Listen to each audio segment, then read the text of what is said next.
Affiliated to this paper, I need freedom for my family line. Draw my life design up like fine art. I'm jumping out just to unfamiliar coordinates. Hopped off the porch like I could touch the sky. Red is not one trip. The ism talk the water out your faucet. Look at me flossing, I'm so wavy I could change the tide.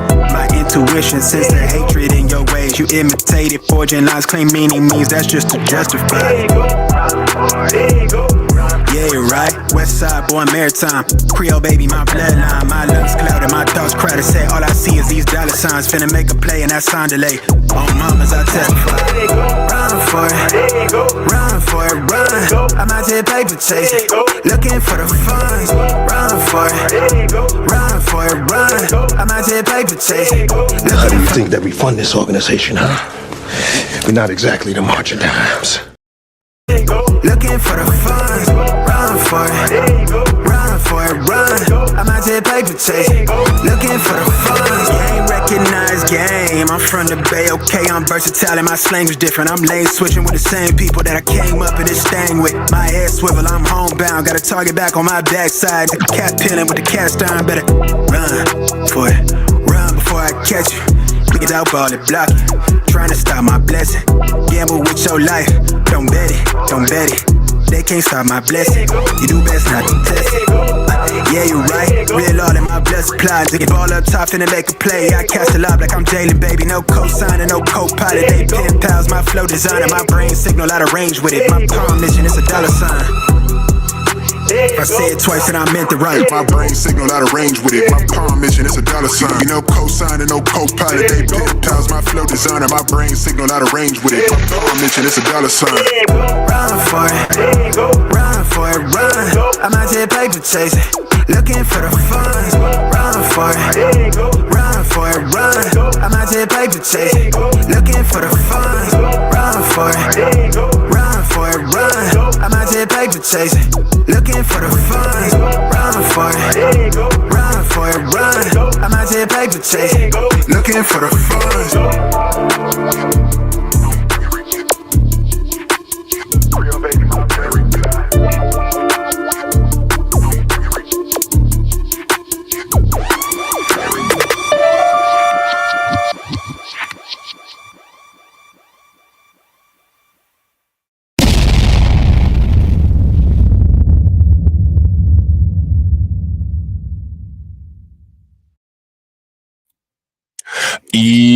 Yo, what up, y'all? It's your boy Rob coming back at you once again with another live stream. So before we get started, you already know what to do. If you're not subscribed to the channel, make sure you hit the bell icon twice. Smash the like button, share this video out to all of your followers, and let's get it cracking. All right, so shout out to everybody who is in the building early. It's good to see each and every one of you. If you can hear me okay and everything looks and sounds good on the screen, please give me a thumbs up or radiation emoji in the chat. If you cannot hear me or things are looking and sounding bad, please give me a thumbs down or an angry face. While you guys are doing that, I'm going to shout out everybody who is in the building early. All right. Shout out to Karen Dorsey. What's good with it, Karen? Shout out to my man, AB Promotions. What's good with you, bro? Shout out to Brooklyn Queen. Make sure that you guys do what Brooklyn Queen is saying. Also, make sure y'all throw some like enforcers in the chat for Brooklyn Queen for enforcing them likes. Shout out to my man, Black Free Thinker. Make sure y'all do what he's saying. Smash that like button, share the stream. Shout out to my man, Carlton Way. Shout out to my man, AB Promotions, dropping truth bombs already. These are truth bombs, ladies and gentlemen. These are truth bombs. Our people will not make us great. Here's my question. What should we do about it? What should we do about them? What should we do about it? Because something has to be done. You know what I'm saying? You can't allow that. You know, you cannot allow that. You cannot allow such mediocrity. So something has to be done about it. You know what I'm saying? So what should we do about it? Shout out to my man, AB Promotions. Make sure y'all show him some love for the off-rip ducats. The attempt to make your boy great. How do you think that we fund this organization, huh? We're not exactly the marching times. And that's it, man. Shout out to everybody that's in the building, man. It is good to see each and every one of you, all right? So shout out to Carlton, right? My man Carlton is in here. And last time we had a stream, Carlton was asking... Carlton was asking about Trump versus Elon Musk meme coins, right? I'm gonna put it like this: the people whose technological capability ends at making YouTube SaaS made YouTube SaaS, and the people whose technological capability includes production of meme coins produced meme coins. Now, the people whose intellectual capabilities include producing meme coins, they made a lot more than the YouTube Sassy Squad did in regards to Trump versus Elon Musk. Now, here's my question. Why is that? Why is that? Trump versus Musk feud becomes meme coin meta, leads to surge in trading volume. The meme coins amassed over 355 million in daily volume, representing 64% of the 556 million registered in the past 24 hours. Okay. This is the article from June 7th. Don't you don't you think some people probably wish that they could make or did make meme coins?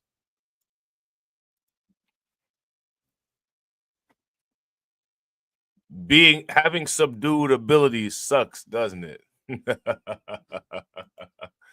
President Donald Trump and Elon Musk's fallout caused a major spike in meme coin launches and trading, with the largest tokens trading activity generating over 355 million in volume over the past 24 hours, according to DEX screener data.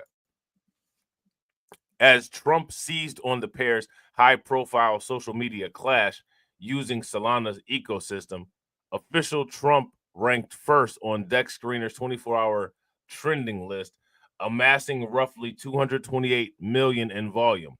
Additionally, the token reclaimed the $2 billion market cap level after losing it on June 5th. Okay? There's another token, Kill Big Beautiful Bill. All right, got the second largest daily volume with nearly 131 million traded since its launch. Kill Big Beautiful Bill has a market capitalization of approximately 12 million as of the time of this press release. So, people going all in on the Trump versus Musk feud. Right, yeah.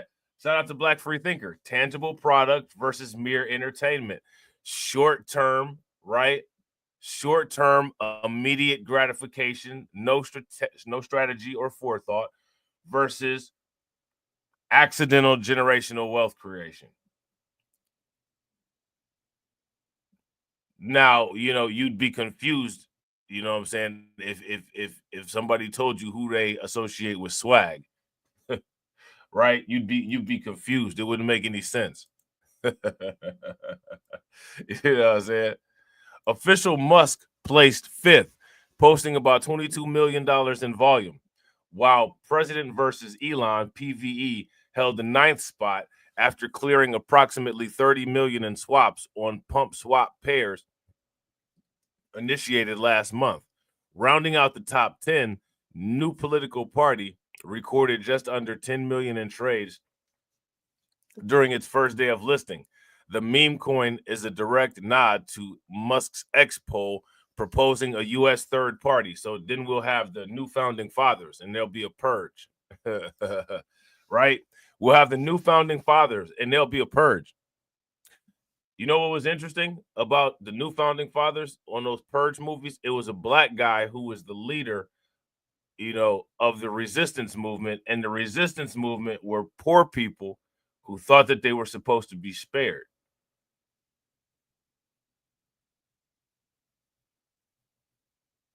Of course, it was a black guy who was the face of the struggle movement. Anytime you went to the place where there was air conditioning and people were safe and they were watching people get purged, you didn't see people that looked like that resistance leader. Why is that? Why is that? You know how they said that Bitcoin is starting to quote unquote diverge from the S&P 500? Some people should consider diverging with a struggle identity. That's all they know. Pathetic. Peasants. You know what I'm saying?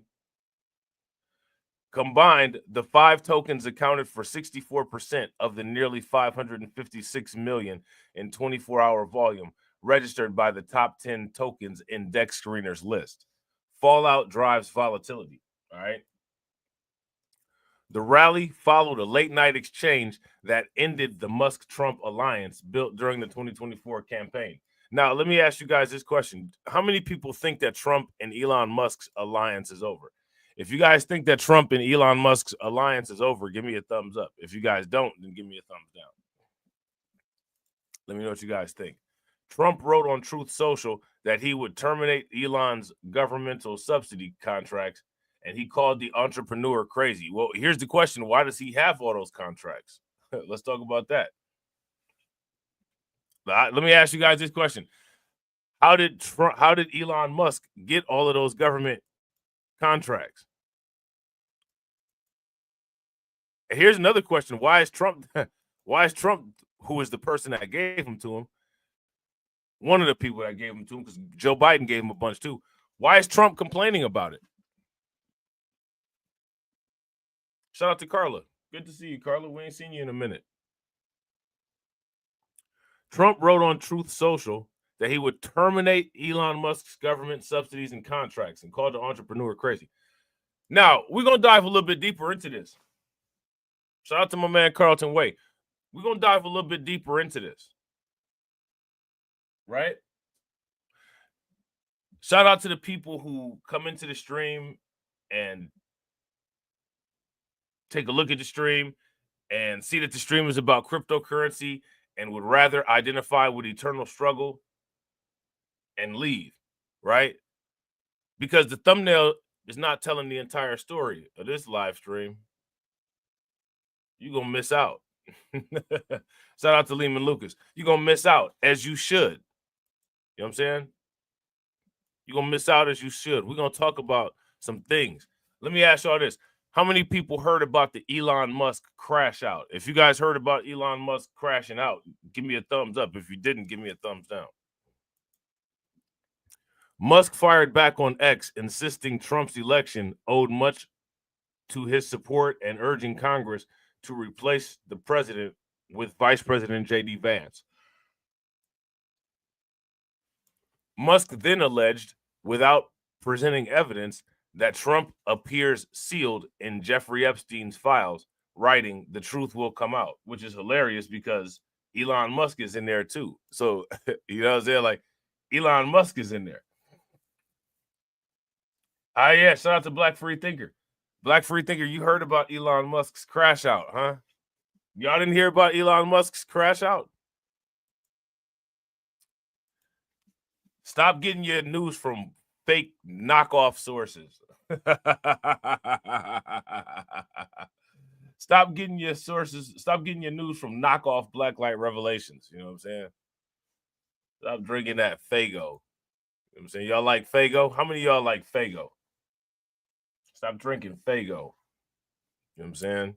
Y'all ought to be ashamed of yourself. Should only get top shelf. You know what I'm saying? Y'all sipping out of a mud puddle. Come on, man. You gotta do better than that.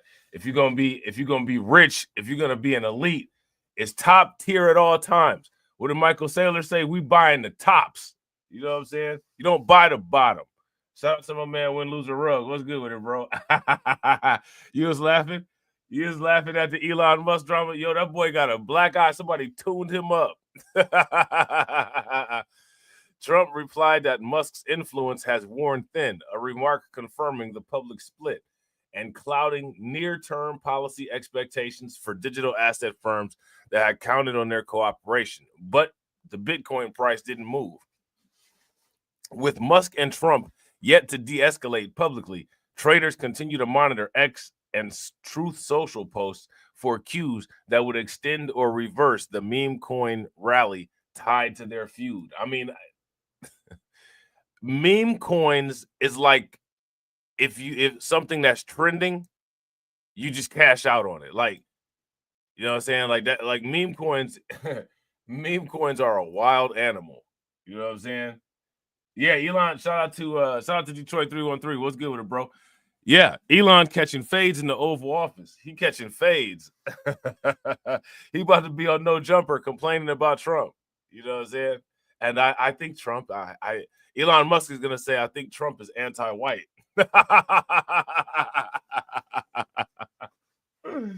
He only did it to Elon Musk because of the color of his skin. You know what I'm saying? And then told him to go back to Africa.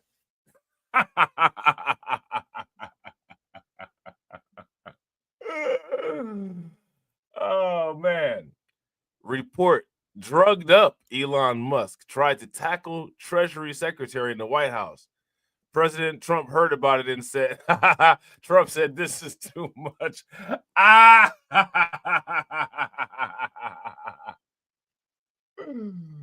Oh, look at this. This looks interesting. U.S. dollar and delusions of growth. That sounds about right.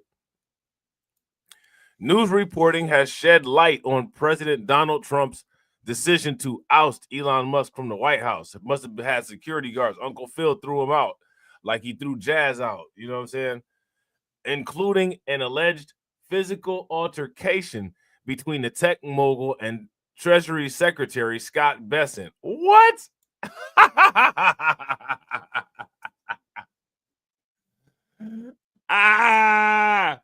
He got into a fight with Scott Bessent. You know what I'm saying? He got into a fight with the Treasury Secretary. Come on, man. Following a meeting in the Oval Office about who should lead the IRS, Musk rammed his shoulder into Bessent's ribcage like a rugby player, triggering a physical scuffle that unsettled Trump. Trump said, this is enough. How come Caroline Leave It to Beaver didn't say anything about this? Yes, like Scott, man, don't mess with the finance people, bro. Shout out to Carla. Carla heard about the crash out. Don't mess with finance people. You get tuned up messing with some finance people. Finance people always work out because they got a lot of money and time on their hands. They have you messed up in the game out here. I bet you Elon Musk thought he was a rugby player, then got messed up. You know what I'm saying? Yeah. Yeah, you know what's interesting, bro? They ratchet, bro. When it comes to just acting a fool in the White House, who is it always that does that? Shout out to Brooklyn Queen. White House thugs. Tisk, tisk, tisk. They're going to call that the Washington, D.C. Housing Authority. You know what I'm saying? Just turning it. They're gonna turn it. They're gonna call it the white trailer. You know what I'm saying? They're gonna start calling it the white trailer. Next thing you know, they're gonna be drinking Natty Light at the Washington Monument, as they should, as they should. You know what I'm saying? So apparently, Bannon confirmed the brawl in a Saturday interview with the Washington Post. Besant struck back as the two exchanged insults in the hallway outside the Oval Office. I went to Yale. Well, I went to Harvard. I guarantee you that's what that argument sounded like. I have a Cybertruck. You know what I'm saying? I have a $900,000 mansion. My family was part of the apartheid. My family owns 2 plantations. And half the black population is named after me. Yeah. That's what those insults sounded like. Those are what those non-DEI insults sound like.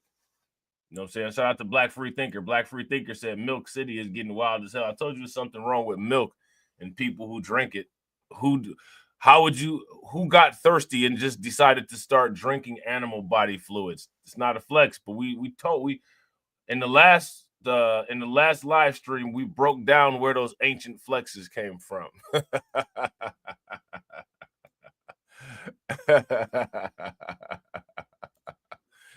Oh man, Steve Bannon, he had memoirs of the brawl. I fought the world's richest man. I bet you that fight looked like an episode of Three Stooges. I bet you nobody landed a punch. I bet you all kind of stuff got thrown all over the place. You know what I'm saying? Shout out to Win Loser Rug. Win Loser Rug said, Besant said, I slept him with the right. Look at Elon Musk's eye. Something happened. Besant got a good hit in. Look at that. It's all yellow right there, too. Elon Musk sitting back reflecting on his bad behavior after getting bust upside his head.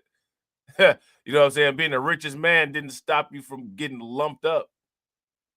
You know what I'm saying? One thing that you're not elite at is fighting.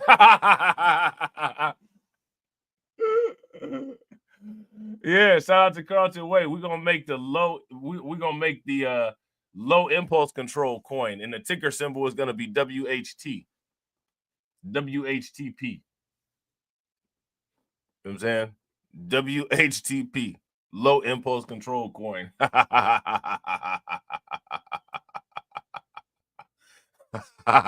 Or we could make it go back to Africa coin, and it'll have Elon Musk's face on it. You know what I'm saying? President Trump heard about it and he said, this is too much, Bannon told the paper. Bannon, a former White House advisor and populist podcaster, said the confrontation occurred after Musk and Besant made their respective cases for the next IRS chief. Musk had reportedly pushed for Gary Sharpley, the IRS whistleblower who exposed the Biden criminal probe scandal, to lead the agency as an interim chief. Besant opposed the move, calling on Trump to appoint his deputy instead. After the meeting concluded, Besant and Musk began insulting each other, with Besant accusing Musk of failing to uncover more than $1 trillion in fraud, as promised by the tech mogul. Scott said, "You're a fraud. You're a total fraud," Bannon recalled. That remark allegedly triggered Musk's assault. Musk was triggered. And then he assaulted. Hey, he should go to jail and get deported, man. He's assaulting government officials in the White House. This is serious, man. Elon Musk needs to get charged. Now, let me ask you this. Wouldn't Secret Service shoot one of us or anybody if anybody else did that?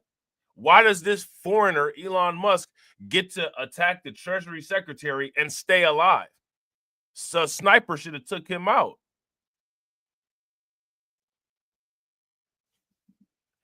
Elon Musk, shout out to Detroit 313. Detroit 313 said Elon Musk better take martial arts class. The F he doing all that money and can't fight. Bro, Elon Musk is that whiny chump that's constantly trying to fight everybody and getting beat up and tossed around all the time.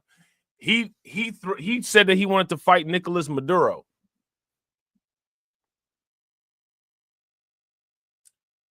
Who else? He said he wanted to fight a bunch of people. Nicolas Maduro would tune Elon Musk up. He said he wanted to fight Nicolas Maduro. It's all kind of politicians he said he wanted to fight. Man, Nicolas Maduro would beat the brakes off of Elon Musk. So now here it says the White House dismissed the Post reporting in remarks of the media, affirming the administration is focused on rooting out waste. President Trump and the entire administration will continue the important mission of cutting waste, fraud, and abuse from our federal government on behalf of taxpayers. And the passage of the One Big Beautiful Bill is critical to helping accomplish that mission, said Press Secretary Caroline Leavitt to Beaver. All right. Her husband is like 90 years old, by the way. You know what I'm saying? She likes that. She like him old and wrinkled. You know what I'm saying? Some people, people like what they like. You know what I'm saying? Some people like what they like. You know what I'm saying? So, in tradition with the meme coins, right? Yeah, he had said he was going to fight Mark Zuckerberg. Zuckerberg had been training. Yeah, they said he was training in the MMA gym. You know what I'm saying? He was going to hit him with the Facebook choke. Yeah, I agree. Black Free Thinker said Maduro would finish Musk quicker than Tyson did Sphinx. That would be nasty. That would be nasty. And you wouldn't understand what Nicolas Maduro said after he would be running around the ring saying something, and you wouldn't understand a word that he said. But Elon Musk would just be laying there like a limp fish. He'd just be laying there like a limp fish. You know what I'm saying? Now, look at this. You know, this right here does not make the modern investor happy right here. You know what I'm saying? Active meme coin ETFs have a quote unquote good chance next year. An analyst says the current meme coin market capitalization is over $60 billion, more than Tron and Cardano combined. Oop.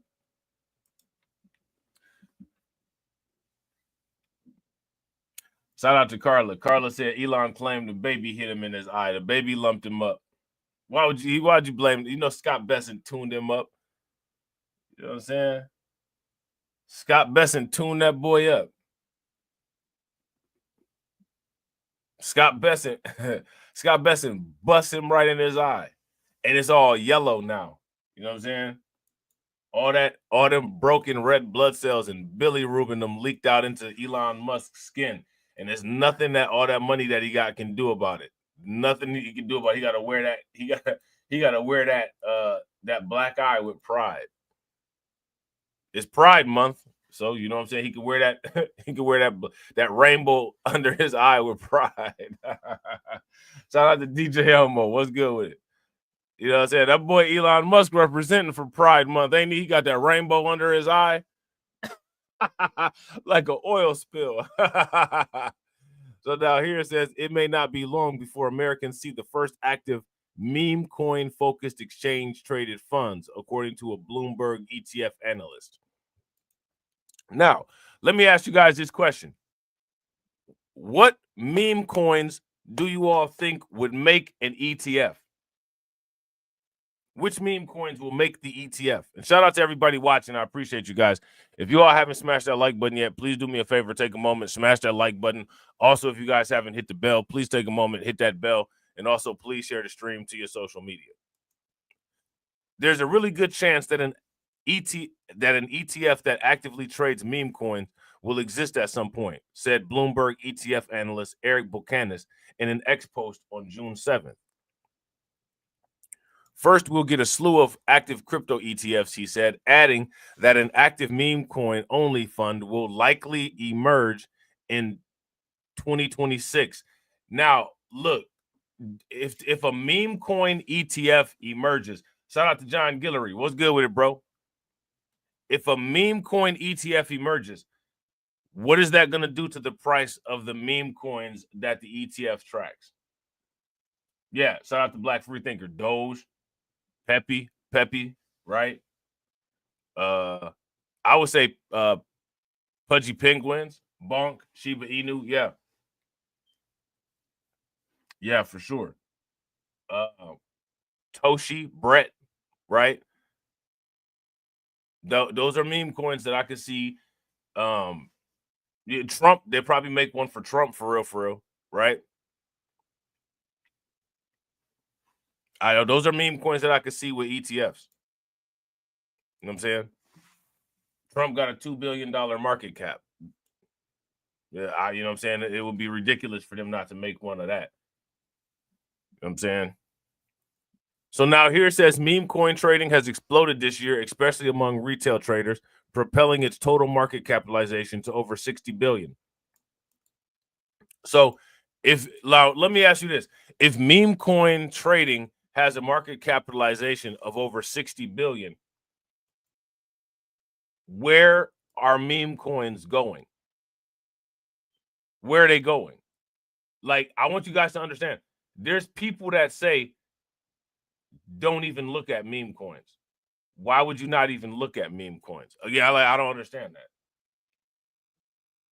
And I gotta agree. Shout out to Black Freethinker. Black Freethinker said that will accelerate the crypto bubble burst. Yeah, because all meme coins are not gonna do well. All meme coins are not gonna survive. You know what I'm saying? Dogecoin, Dogecoin is, I think, proven its worth. Pepe has proven its worth. Bonk, everything hasn't though. And the thing is that all of the ones that haven't, those are the ones that people are trying to put their money into to try to make a quick dollar. You know what I'm saying? Those are the ones that people are trying to put their money into to make a quick dollar. Okay. So now here it says this could encourage ETF issuers to develop products that tap into this emerging sector of crypto market. You know that BlackRock is already thinking of a way to try to cash in on meme coins. If you guys would agree, BlackRock is already trying to figure out a way to cash in on meme coins. Give me a thumbs up. If you're not, give me a thumbs down. Let me ask you guys this question. Who's not thinking of a way to cash in on meme coins? His comments came in response to a post on X by the Russia-focused meme coin team at Vladcoin, which said that there should be an ETF that actively trades meme coins, buying and selling based on performance. An actively trading fund would hold the promising ones and sell off the weaker ones, they added. This differs from a non-active ETF, which provides exposure to a single asset rather than a dynamically changing basket of assets. Now, here's the thing. I think that the dynamically change, I think that they need to break it up and it needs to be held, right? 50% traditional, 50% blue chip meme coins and 50% trendy meme coins. Because with the meme coin market is like the social media of investment. Like whatever's trending, you got to be like the first person to get in on or create the trending topic for the coin to cash in on it. You know what I'm saying? If you guys would agree, give me a thumbs up. If you guys would disagree, give me a thumbs down. Shout out to John Guillory. John Guillory said, I know a lot of Bitcoin and XRP maxis hate meme coins. Shoot, some of the good YouTubers in the crypto space hate meme coins. Yeah, they hate meme coins. And the reason why they hate meme coins is because they didn't get rich off of meme coins. A lot of people made their money off of Bitcoin. A lot of people made their money off of XRP. The people that hate meme coins sound like the people that hate Bitcoin. And they don't see it. They don't think that they're the same people, but you the same people. Look at Pepe's lifetime return. Look at Pepe's lifetime return. Why would you not, at the very least, investigate that? Who cares if it doesn't make sense to you? It doesn't have to make sense to you. I guarantee you that religion doesn't make sense to most people that believe. You know what I'm saying? But they do. You know what I'm saying? Why would you ignore the math? Because you're supposed to. You're supposed to ignore the math. There you go. Who got some Dogecoin? Dogecoin is not bad right now. It's only 18 cents.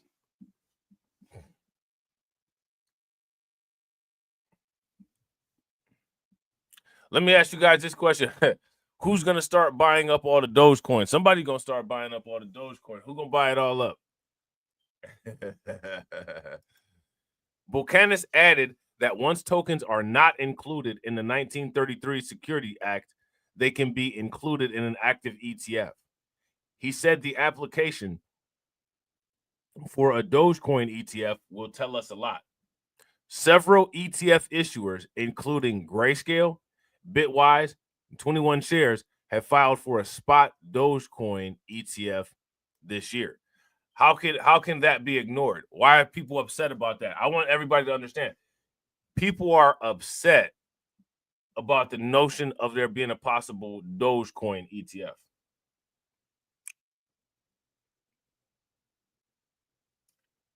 Right. Shout out to Black Free Thinker. Black Free Thinker said you have ETFs which are based on shorting assets. You could do an ETF based on trending meme coins. So could you do a ETF based on trending meme coins though? Yeah. It would just track the price. You know what I'm saying? This is how I look at it.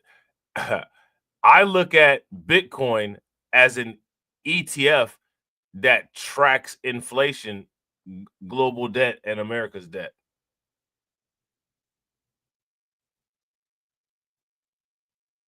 You know what I'm saying? Like, I look at Bitcoin as a active bet against the dollar.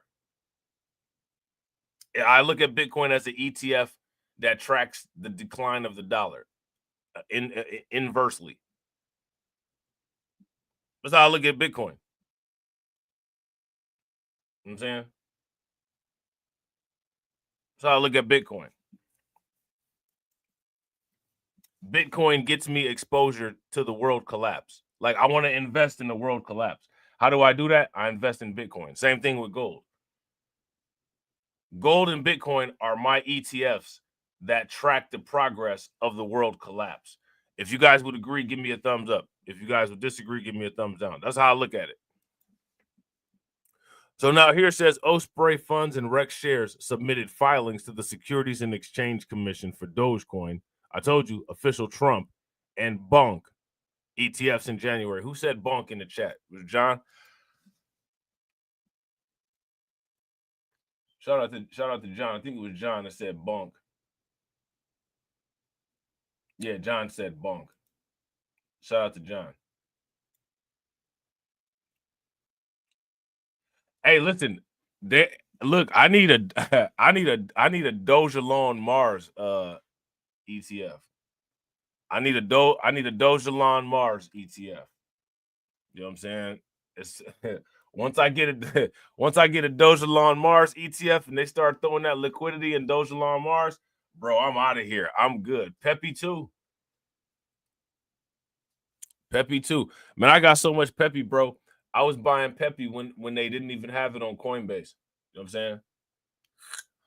Like, literally, with Peppy, like, literally $30 turned into like $900 overnight. You know what I'm saying? Literally $30 turned into $900 overnight. I just opened up my app one day and I was like, what the heck? First they had listed it on Coinbase, and then it just like the price just continued to go up. And it's deflationary. You know, that's another thing with Peppy. Like, Peppy is deflationary. So is Shiba. There's things that people don't consider. You know what I'm saying? You tell somebody like, yeah, you know, Peppy is deflationary. You know what I'm saying? That's one of the reasons why it can hold its price the way that it holds its price. Same with Shiba. They're deflationary, just like Bitcoin. You know what I'm saying? So Polymarket odds dropped to 44%. All right. Buchanan said in February that there's a 75% chance that the SEC will approve a spot Dogecoin ETF this year, but odds on blockchain prediction platform Polymarket had fallen to 44%. The regulator has yet to approve a meme coin-based ETF or any other altcoins such as Solana, XRP, or Litecoin, which are among the slew of crypto ETF applications that have been filed this year. All right, so then they talk about meme coin meltdowns. All right, we all know about the meme coin meltdowns. You know what I'm saying?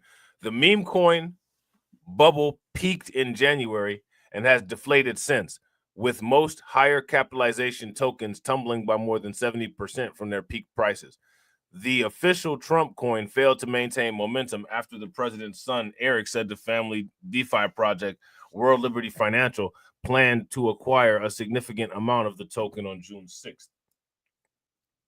Trump remains down 86% from its all-time high of 73% on January 19th. And most meme coins are in similar pain, with Dogecoin down 75%, Shiba Inu having lost 85%, and Pepe having slumping almost 60% from their respective all-time highs. Now, let me ask you guys this question.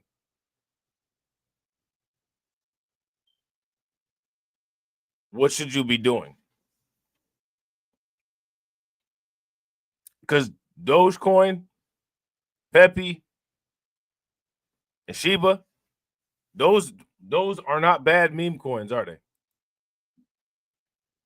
So here's my question, right? What will BlackRock do? We always got to ask, if you're ever confused about anything with dealing with money, you got to ask yourself the question, well, what would BlackRock do in this situation? What would BlackRock do? What would BlackRock do? Now, yeah, shout out to Brooklyn Queen. If you guys agree with Brooklyn Queen, if you guys agree with John Guillory, throw some flames in the chat. Now, we got to talk about Ethereum. We always got to talk about Ethereum. We always got to talk about Ethereum. Is Ethereum at $10,000 yet? Somebody let me know in the chat if Ethereum is at $10,000 yet.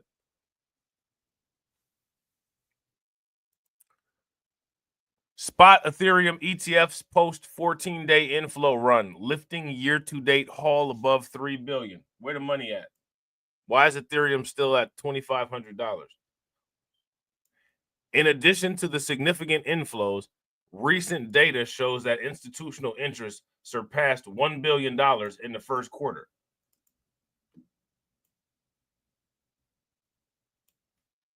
What's going on with, somebody tell me what's going on with the Ethereum price?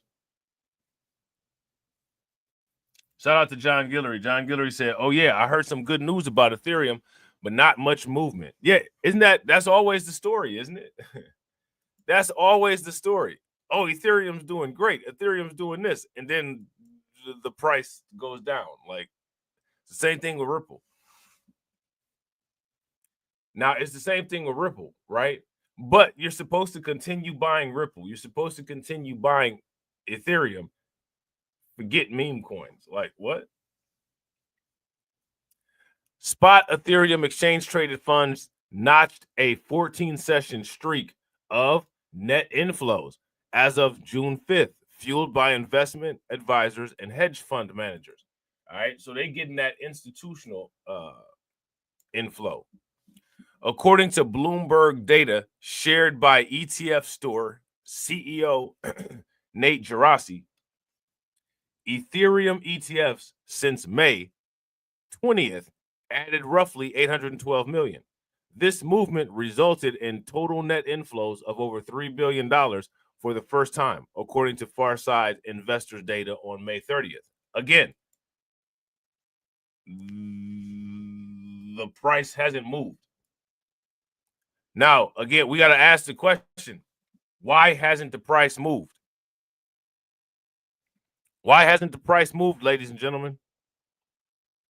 The uninterrupted inflows began with the session on May 16th, when Ethereum's price got stuck between $2,650 and $2,500.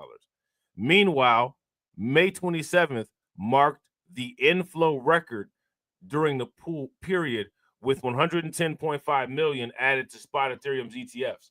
This was the most significant single-day inflows since February 4th. Okay. BlackRock, see, again, now when we talk about cryptocurrency, all you hear is BlackRock. Shout out to BlackRock. Shout out to BlackRock. Shout out to MicroStrategies. I'm about to buy a BlackRock New Era hat. I'm about to buy a BlackRock New Era hat. You know what I'm saying? I'm about to buy a MicroStrategy's New Era hat.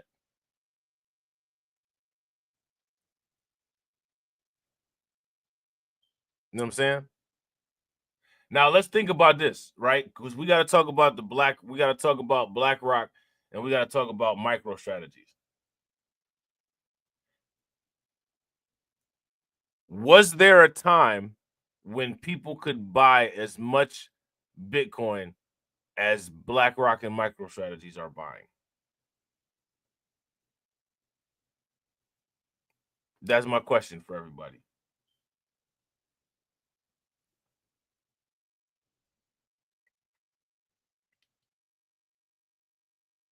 Was there a time when that was available?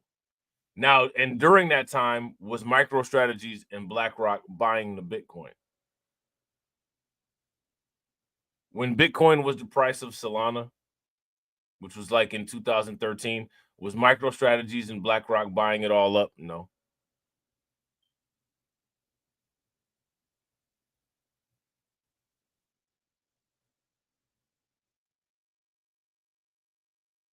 So MicroStrategies and BlackRock will never be able to buy a $100 Bitcoin, but everybody had the opportunity to buy one.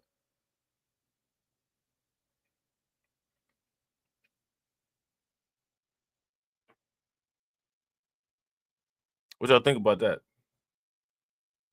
What y'all think about that?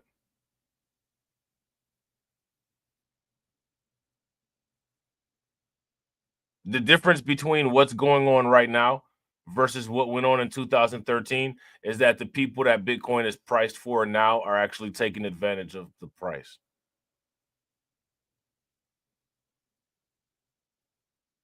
That's the difference.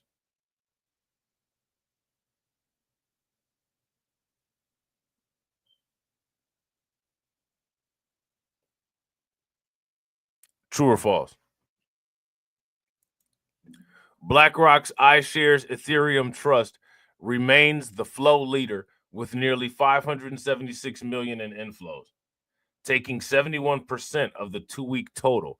Additionally, ETHA is the absolute leader in cumulative net inflows, surpassing 4.8 billion. Okay. Fidelity's Wise Origin Ethereum Fund followed with roughly 123 million in the past 14 days. FETH is the second largest Ethereum ETF by inflows, but its cumulative 1.5 billion in net flows pales in comparison to ETHA. The smallest Ethereum ETF by cumulative inflows is 21 shares CETH, which has accumulated 19.5 million since its launch on July 23rd of 2024. Now, do you guys remember what happened when the Bitcoin ETFs got approved? What happened when the Bitcoin ETFs got approved? The price went up, right? What's happened since Ethereum ETFs got approved? What's happened since Ethereum ETFs have gotten approved? Interestingly, despite Grayscale's ETHE registering nearly negative 4.3 billion in cumulative net flows, the issuer's Ethereum mini trust captured 688 million. Institutional interests surpassed $1 billion. Now, let me ask you guys this question. Has anybody considered this? Do you really want an asset where you get all of this institutional inflow, you get all of this money going into it, and the price kind of doesn't move?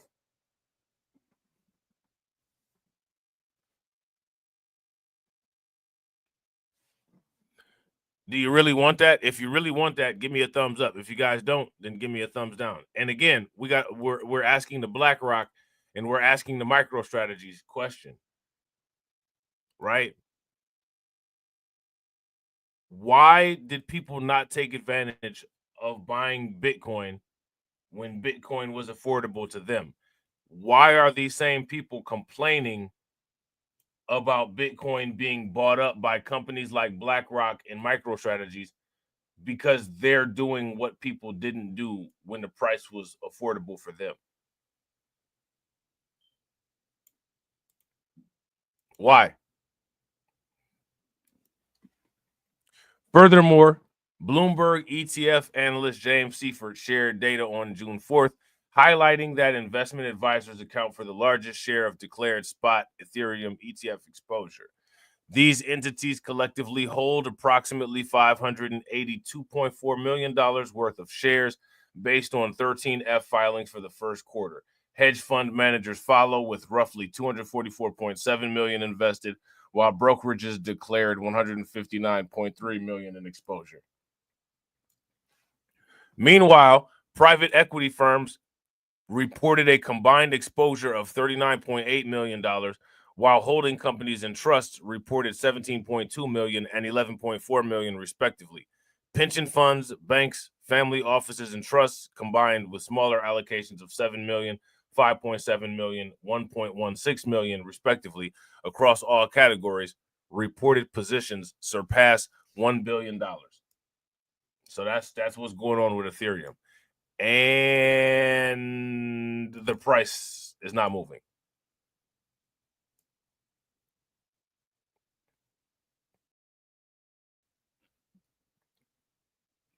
Yeah. Why is the price not moving?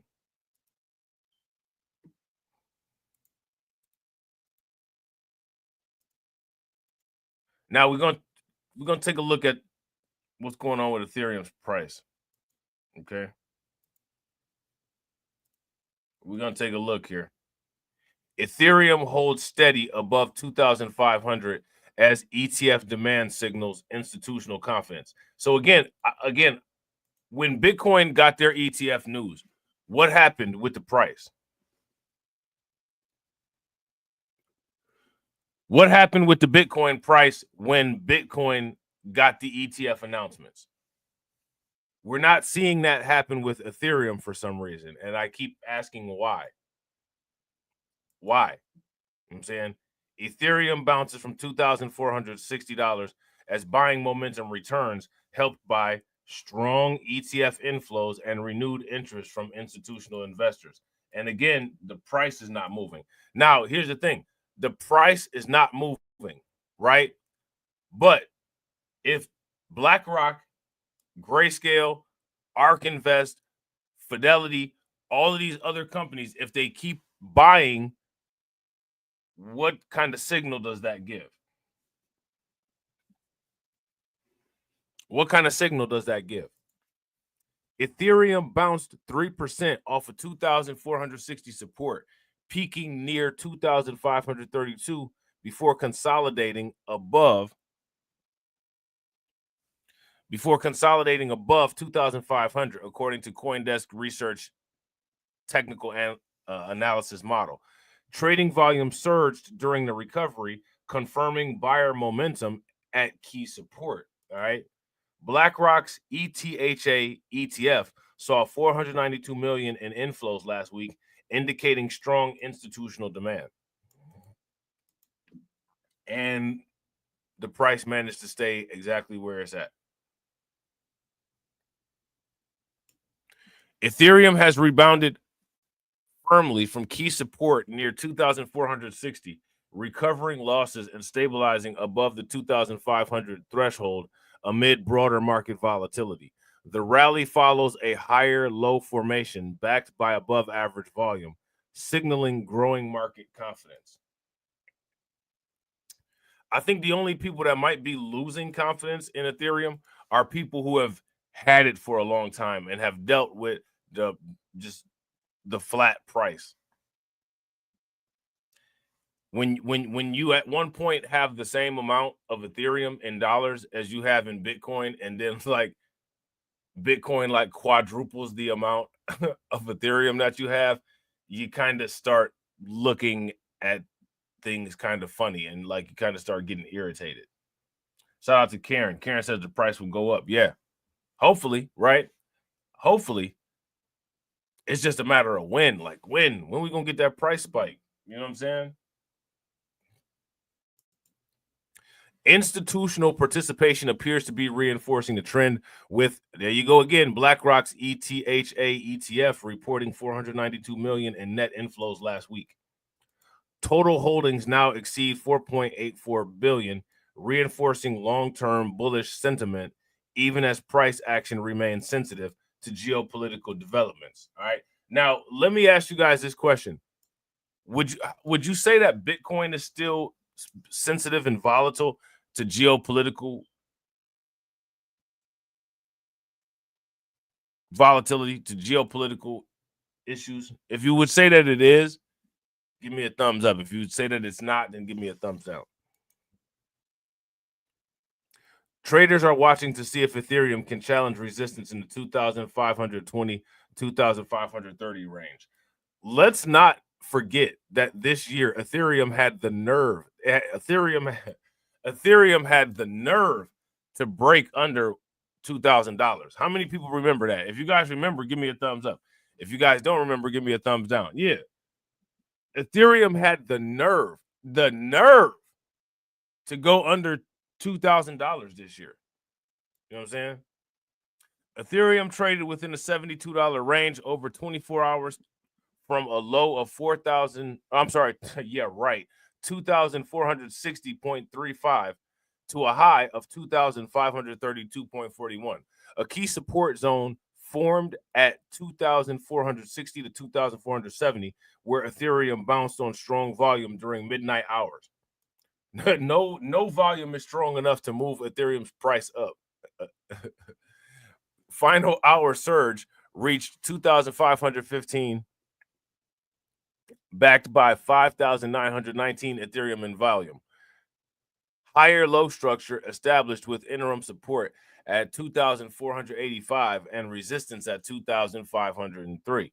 Final retracement held support at 2,507, with price consolidating at around 2,510 into the close.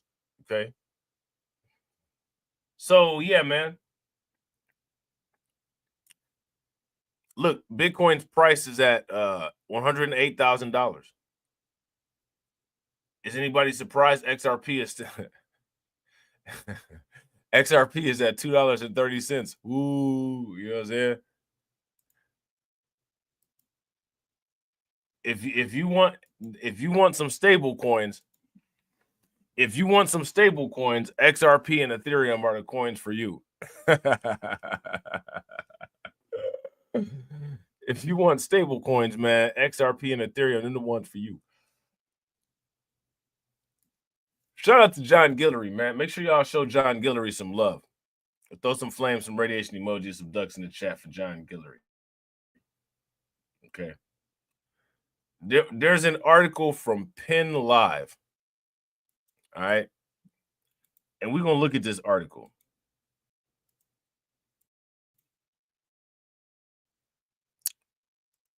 Because we're going to ask some questions with this article.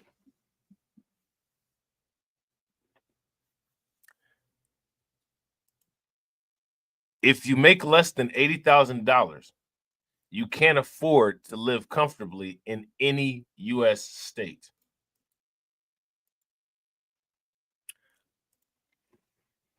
Here's my question. How do people plan on supplementing their income so that they can live a little bit more comfortably?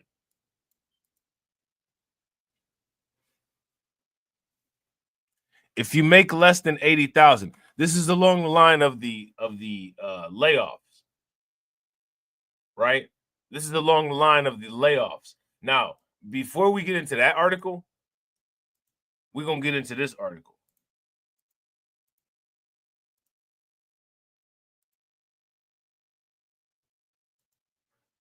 Now, we need to find people that work at this company and stick a microphone in their face and ask them how they feel a million times. Right? How do you feel? Lost your job. How do you feel about it? How do you feel about it? We know how you feel about it. Why you keep asking me? Because. I'm saying. Because we can. How do you feel about losing your job? How do you feel about being broke? I'm saying. How you feel about being broke? You feel good? How you feel? What you gonna do when you wake up tomorrow? What you gonna do when you wake up tomorrow? Who you gonna rob to eat? You know what I'm saying? Who you gonna rob? What you gonna steal? You know what I'm saying? How you feel about it? Stand outside the factory while everybody taking their little metal lunch boxes and go into their car with a sad face. How you feel about this? You know what I'm saying? You ain't coming back tomorrow. You got a day off. I bet you. Are you happy? All the times that they didn't approve your PTO, now you got PTO for the rest of your life. How you feel? You know what I'm saying? You know how people do that? They'll antagonize you. You know how somebody feels about it. You know how somebody feels if they just lost their job. We're gonna ask you a million times how you feel. How you feel about that? Hood packaging facility in Vancouver to close, laying off 94 people. How do 94 people feel? You think any of them 94 people got any Bitcoin? They got a Bitcoin unemployment plan?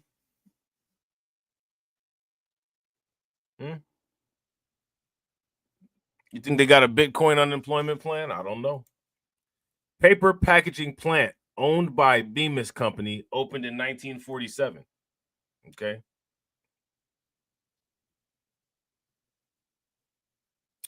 $94 people will lose their jobs this summer when Hood Packaging Corporation shutters its nearly 80-year-old Vancouver operation. Well, it lived a long, plentiful life. You know, that's what they would say if a person died at 80. Right? That's what they, right? Am I wrong? That's what they would say if a person died at 80, right?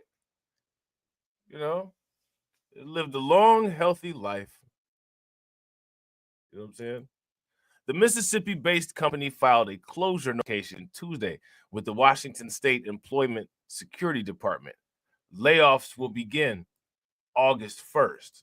Now, you know, you're just sitting there waiting to get laid off. You know that it's coming. Sitting there waiting to get laid off. Oh, honey, I don't know. I don't know how we're going to pay for anything tomorrow. And your honey is sitting there thinking, you know, well, that's the reason why she's been messing with somebody else. You know what I'm saying?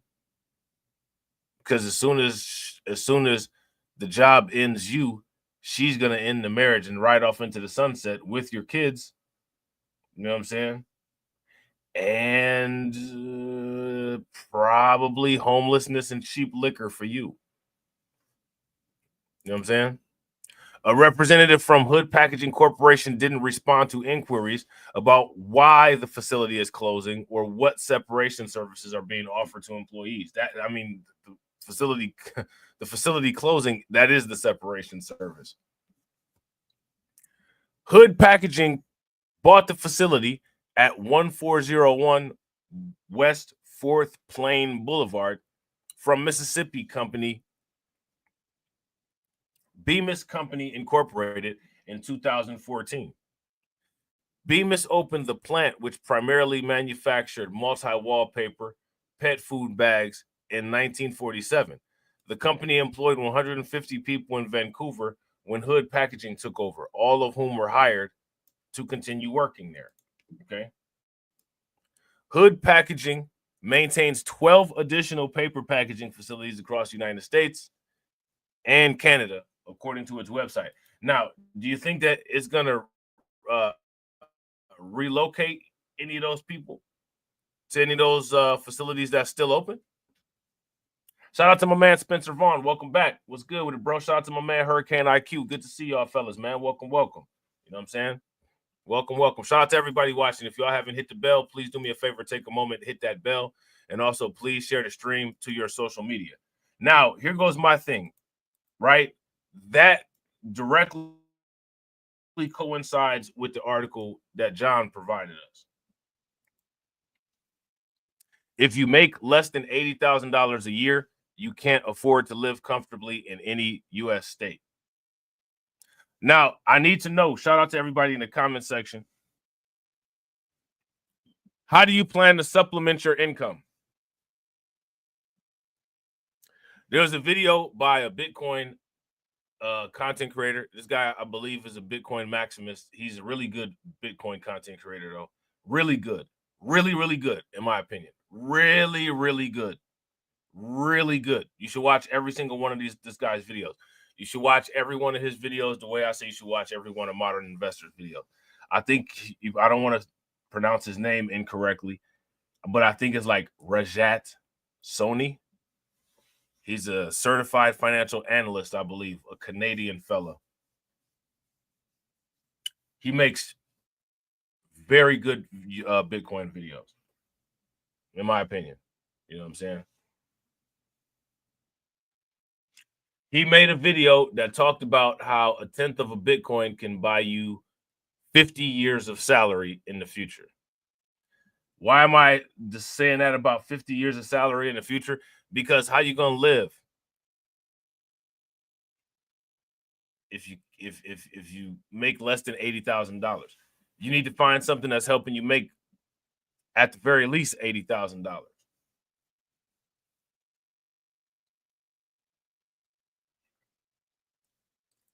If you own one Bitcoin, right? If you own one Bitcoin is at, let's say, approximately $100,000.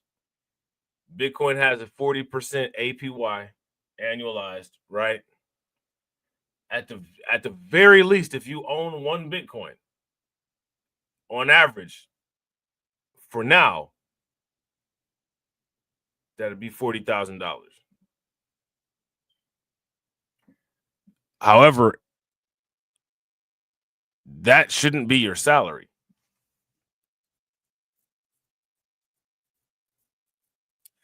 These are the dangers of working for somebody. Let me ask you this. Do you think that any of the companies that are paying people, do you think that they're struggling? Joke's on you. Yeah, shout out to Spencer Vaughn. Spencer says, factor in AI and millions of people are screwed. Yeah, now let me ask you guys this question. If you ask me, this is one of the very reasons why you should have a very healthy investment in artificial intelligence. If you guys would agree, give me a thumbs up. If you guys would disagree, give me a thumbs down. Yeah, I wouldn't disagree. Now you'll be screwed if your job is a job that's replaced by AI, right? You won't be screwed if you have invested in AI and the companies that you've invested in are benefiting and saving money from that AI, right? A single adult earning less than $80,000 per year cannot afford to live comfortably in a single U.S. state. A new report found. Why? Why is it so uncomfortable?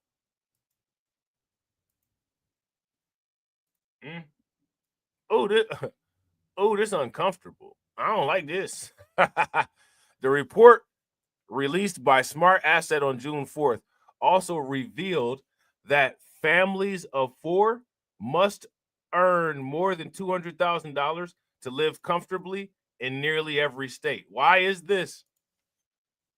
Why?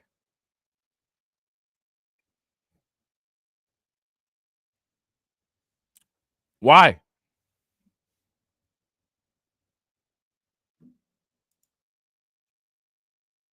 To reach these conclusions, Smart Asset, a personal finance site, used data from the Massachusetts Institute of Technology, MIT's living wage calculator to quantify the baseline cost of living for single adults and families with 2 adults and 2 children.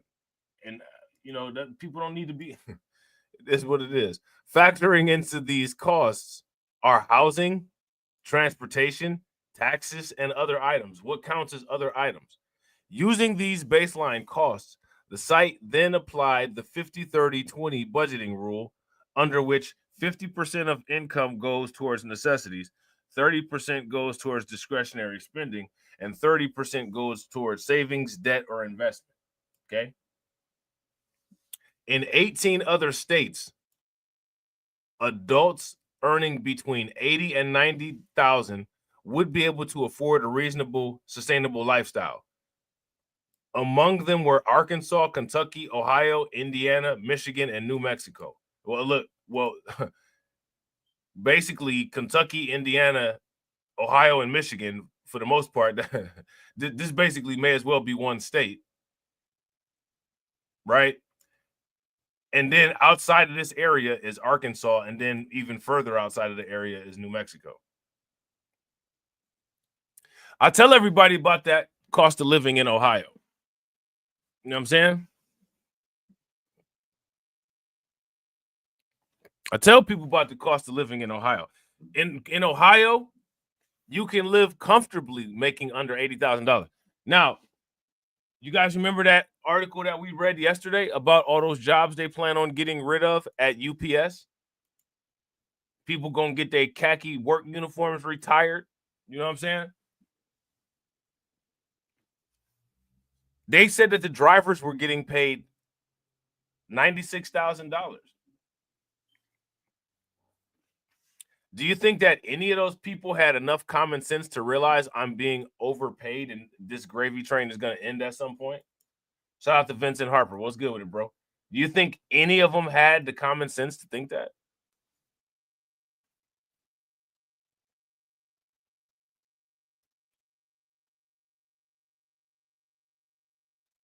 I need you guys to tell me, why is the cost of living so high? Why is it costing so much to live? Look at this. The remaining 31 states require salaries above $90,000, and 15 of these, most of which are located on the coast, require salaries exceeding $100,000. Woo! Thank goodness. Thank goodness. I'm not dependent on my YouTube channel. Thank goodness I'm not dependent on my YouTube channel. Man, my people wouldn't make me great, but my people would definitely make me homeless. Right? My people wouldn't make me great, but they would definitely make me homeless. And then once I'm homeless, they'd be like, man, what happened to Robb? You know what happened to Robb. You put me in a box, an actual box, one that says U-Haul on it. You know what I'm saying? The most expensive states were Hawaii, where a single adult would require an income of $124,467 to live comfortably. This was followed by Massachusetts, which requires $120,141. California, which requires $119,475, and New York, which requires $114,691. All these require basically a salary of a bit above a Bitcoin. You need a Bitcoin per year at the current prices. You always got to say at the current prices.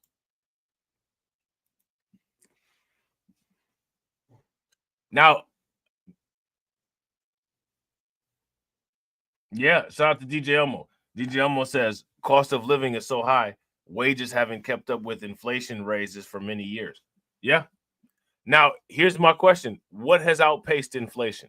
Somebody let me know in the chat what has outpaced inflation.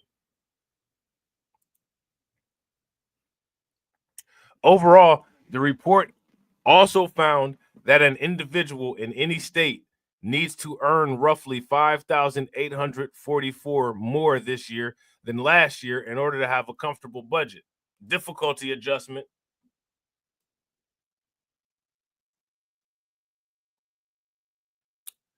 How you plan on doing that? Shout out to Brooklyn Queen. Bitcoin, yeah. Facts. Bitcoin, gold, certain stocks, right?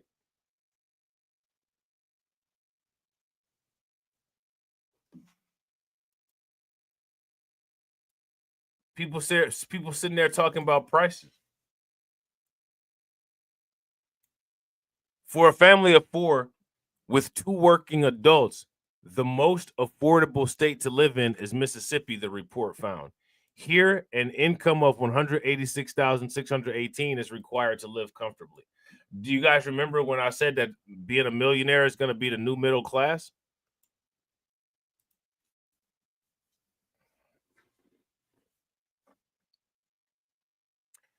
Yeah, and that's true. Well, and I would say that Syracuse, you know what I'm saying, that would be in that Kentucky, Michigan, Indiana area.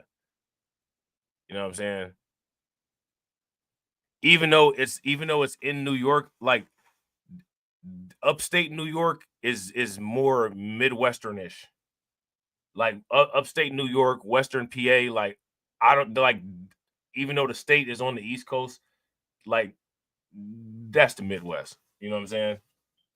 If you go there, like the cities, the area, the culture, the people, those people are more similar to the people on the coast. Like that's effectively that's the Midwest.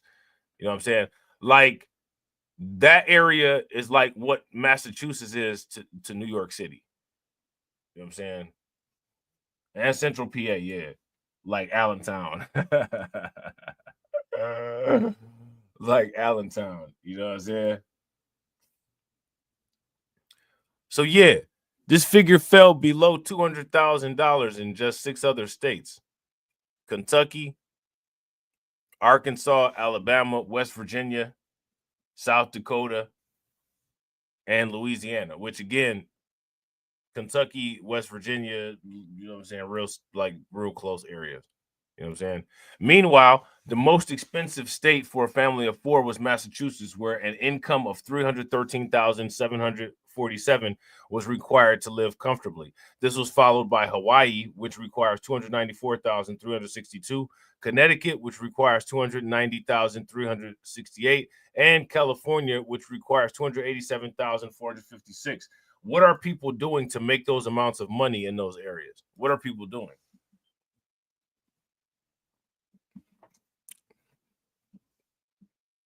What are people doing? Overall, a family of 4 in any of the 50 states needs to bring in about $9,360 more than the previous year in order to have a comfortable budget. Okay. Now, I want you guys to pay very close attention. People don't know how to deal with this.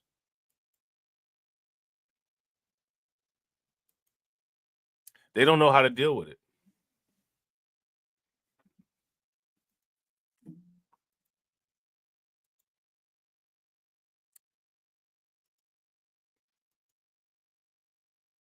What do you guys think about that?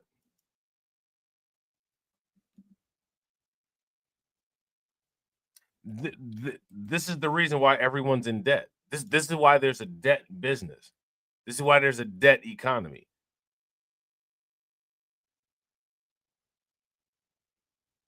Let me ask you guys this question. Do these people deserve to be broke? If these people deserve to be broke, give me a thumbs up. If they don't, give me a thumbs down. Look at what gold ETFs are doing. Modest outflow with the gold ETFs. Look at the gold spot price. It's holding, right? $3,339.55. That's pretty impressive. For the first time in 5 months, gold-backed ETFs globally reported modest outflows in May as investors took profits. Now, that again, this is why those outflows are happening, because they're taking profits. Taking profits doesn't always mean the value of something goes down, but for some reason, people always think that that's what that means. You know what I'm saying? After charting the largest inflows of gold since August of 2022, in April, gold-backed ETFs globally reported modest outflows of 19 tons, totaling $1.8 billion last month. A combination of gold outflows and moderating gold price pushed total assets under management by ETFs to fall 1% to $347 billion. That's a lot of money.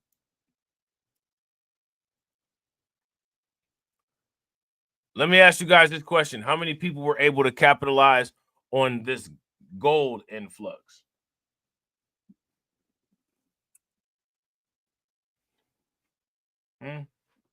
How many people were able to capitalize on this gold influx? And shout out to everybody watching. I appreciate you guys. If you all haven't smashed the like button yet, please do me a favor. Take a moment, smash that like button. Also, if you guys haven't hit the bell, please take a moment, hit that bell. And also, please share the stream to your social media. After setting a record of $3,500 an ounce in April, gold prices consolidated last month, and many investors took the opportunity to book profits. and easing in trade war tensions also increased risk appetite, driving a pivot out of haven assets. Okay. Despite the outflows in May, flows of metal into gold-backed funds remain positive for the year at 322 tons. U.S. funds drove global gold outflows, decreasing their holdings by 15.6 tons. According to the World Gold Council, the better-than-expected temporary easing of tariffs between U.S. and China improved investor risk appetite, which led to a strong rebound in equities, but lower safe haven demand for gold. WGC analysts said that the recent trend of gold outflows from U.S. funds could be short-lived as stagflation worries grow. Okay. Now, let me ask you guys this question. Shout out to my man Aristopat. What's good with it, bro? What is stagflation, and why are people worried about stagflation happening? It's definitely on the way. The newly proposed One Big Beautiful Bill Act and Moody's recent U.S. sovereign credit downgrade have reignited investor concerns about U.S. debt sustainability. And while this lifts the U.S. Treasury yields via rising term premiums, it could also benefit demand for gold as investors search for alternative safe havens. Now, let me ask you guys this question. Is Bitcoin currently acting as a safe haven? Shout out to Carlton. Carlton says stagflation is what Ethereum is going through. Facts. Shout out to DJ Elmo. DJ Elmo says stagflation, high inflation plus very high unemployment. Yeah. Now, again, what do people plan on doing to deal with this, right? Well, how long have we been talking about it? We've been talking about this forever. European ETFs reported gold inflows of 1.6 tons. Gold accumulation by French funds offset outflows from funds based in Germany and the UK. The World Gold Council cites 3 factors driving increased gold demand in Europe: sluggish economic growth and weakening consumer sentiment. Is that something that we're dealing with here? The Trump administration's escalation of tariff threats attracted gold ETF inflows across Europe in late May. Is that something that we're dealing with here? Intensifying fiscal concerns and political instability. Is that what we're dealing with here? Are we dealing with all of these things here? In April, Asian funds upped their AUM by 7.3 billion, the highest monthly increase on record.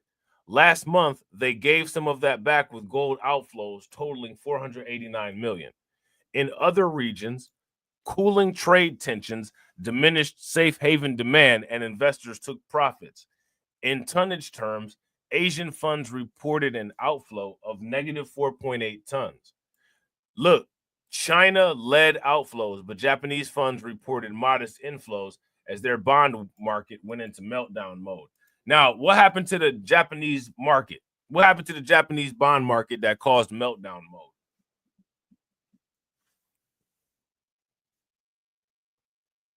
What happened there? We're on meltdown mode. Japanese bond market. Why? What happened? What's going on? What's going on? Huh? What's going on? Funds in other regions, including Australia and Africa, reported modest outflows of negative 0.4 tons. Now, we all know about this, right? ETFs are a convenient way for investors to play the gold market, but owning ETF shares is not the same as holding physical gold. Just like owning a Bitcoin ETF is not the same as having actual Bitcoin, right? It's not the same. What's the difference? Somebody let me know what the difference is. ETFs are relatively liquid. How many people, I've asked this question before. I'm going to keep asking this question. How many people are invested in ETFs? Do you have any ETFs under your investment portfolio? ETFs are relatively liquid. You can buy or sell an ETF with a couple of mouse clicks. You don't have to worry about transporting or storing metal.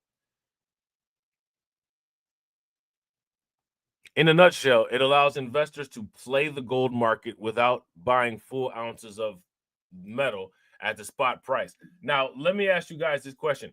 Why do they call this, quote unquote, playing the market?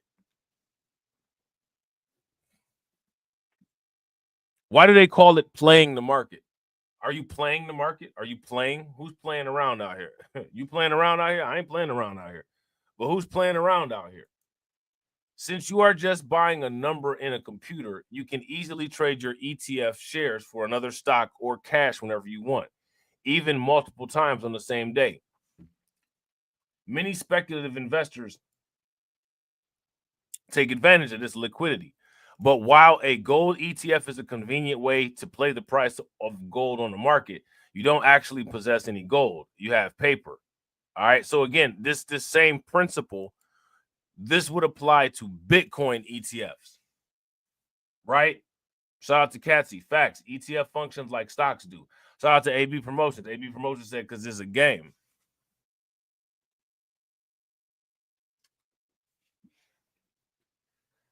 Okay. And you don't know for sure that the fund has all the gold either, especially when the fund sees inflows. Now, the thing is that you could look on the blockchain and see whether these ETFs actually have the Bitcoin or not.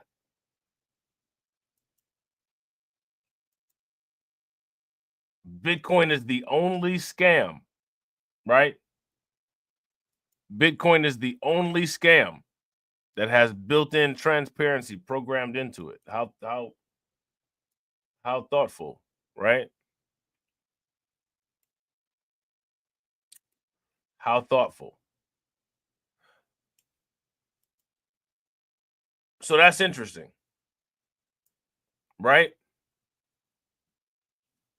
Now, do you guys remember when earlier in the year there were rumors, and those rumors had said that some of the gold could possibly be missing from Fort Knox? How many people remember that? If you guys remember that, give me a thumbs up. If you don't remember that, give me a thumbs down.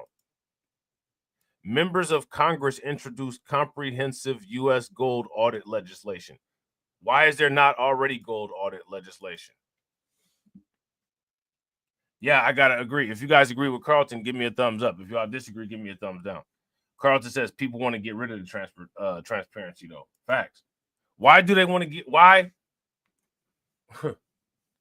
isn't there already gold audit rules? Look, as U.S. debt soars and foreign central banks stockpile gold, 4 members of Congress today introduced a bill to require the first comprehensive audit of America's gold reserves in decades. Why are they not auditing this? What if somebody had been working there for 60 years and they took a bar of gold every day? They just snuck one out the back door every single day. Shout out to them. They about to retire soon. That's what. Sponsored by Representatives Thomas Massey, Freud Niels, Addison McDowell, and Warren Davidson, the Gold Reserve Transparency Act would require full assay, inventory, and audit of all United States gold holdings. Okay. Importantly, HR 3795 will also require full disclosure of all transactions involving America's gold, including any purchases, sales, loans, pledges, leases, swaps, and other encumbrances dating back 50 years. Such activities have not been publicly disclosed. Why not?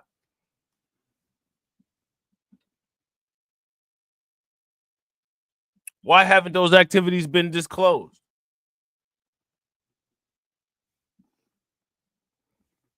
Huh? Why haven't those activities been disclosed? Why do they think that they get to keep secrets from us? You don't get to keep secrets from us. Huh? Americans deserve transparency and accountability from the institutions that underpin our currency, said Representative Thomas Massey. I mean, it's a little bit too late. It's a little bit too late for that, right? It's been literally decades since actual inventories and assays have been conducted with respect to the U.S. gold reserve, and the Department of the Treasury has lost records as well as failed to account for many occasions when vault compartments were inexplicably opened and resealed without new audits, said Stephen Gleason, CEO of Money Metals Depository. Okay.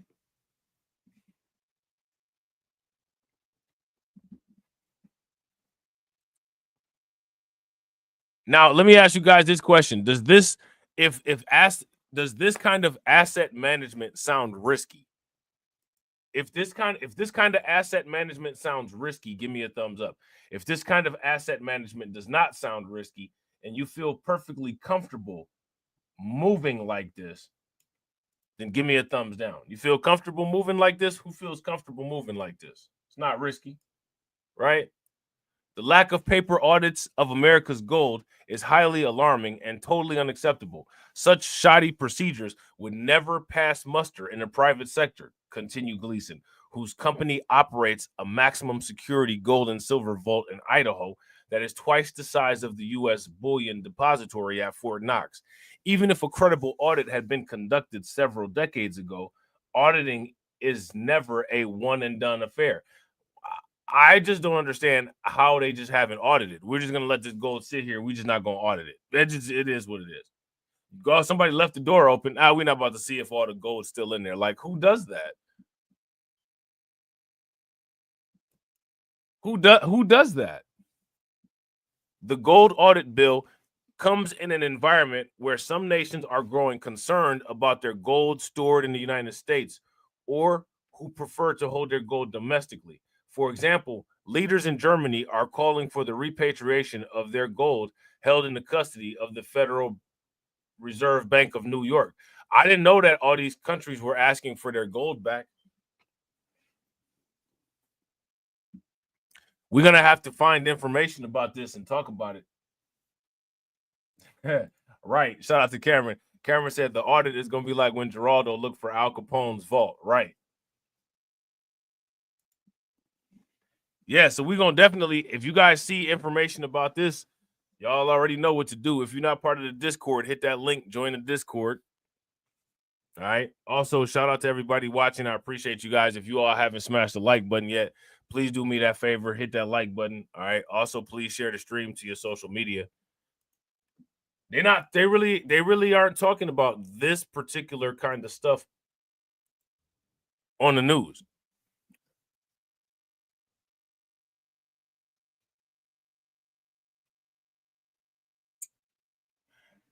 Now they send in the National Guard over there to California and all these different places with these immigration riots. How many people have been seeing that?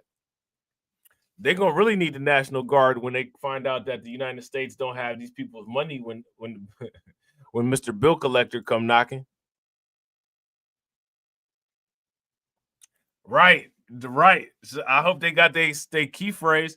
Shout out to Carlton. Carlton said, dang, I hope these countries have their passcode to get the gold off the American Exchange wallet. Right. We'll hold your money for you, man. You crazy as hell, man.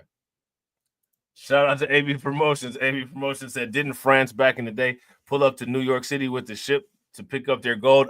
Did they? Did they? Ooh-wee.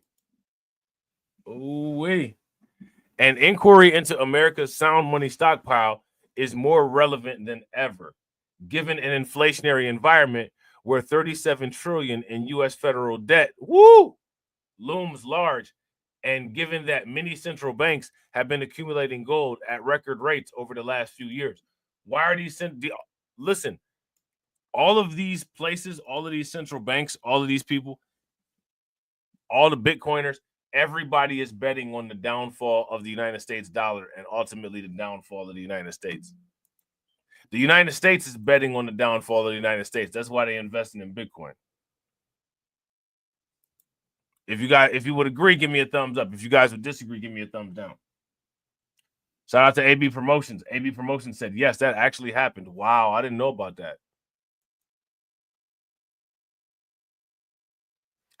JP Cortez, executive director of Sound Money Defense League, said now is the time for transparency surrounding America's gold, as gold is the ultimate form of money recognized the world over. Safeguarding the U.S. Treasury Department's holding of the yellow metal is very much a national security issue.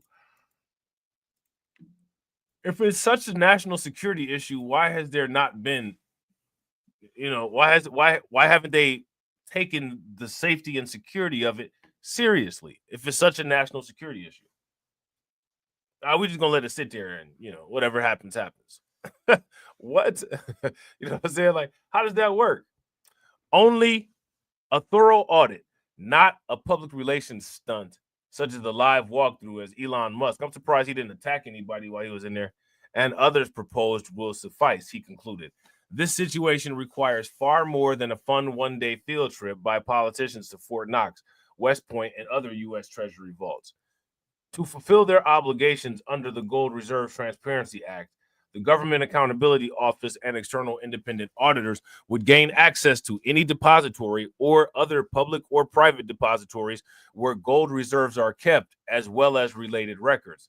The process is expected to take up to a year to complete and will be repeated every 5 years. Representative Macy has frequently been a leader on issues related to sound money. The full text of HR 3795 can be found here. All right. So, yeah, they talking about auditing the gold. I don't think that that's a bad idea. I mean, look, think about this. Anytime you have to pay taxes, they basically audit the American people, right? If you guys would agree, give me a thumbs up. If you guys would disagree, give me a thumbs down. Now, we're going to talk about Bitcoin, right? We're going to talk about Bitcoin. Because according to this article, Bitcoin has historical data that points to an imminent 62% price increase. Let me ask you guys this question. How many people would appreciate a 62% increase in Bitcoin price? Now, I've also heard that there's quote unquote sharp corrections that could be on the horizon if Bitcoin does not maintain its bullish momentum. Either one works for me. Either one works for me. You know what I'm saying? Bitcoin historical data points to imminent 62% price surge, says somebody named analyst.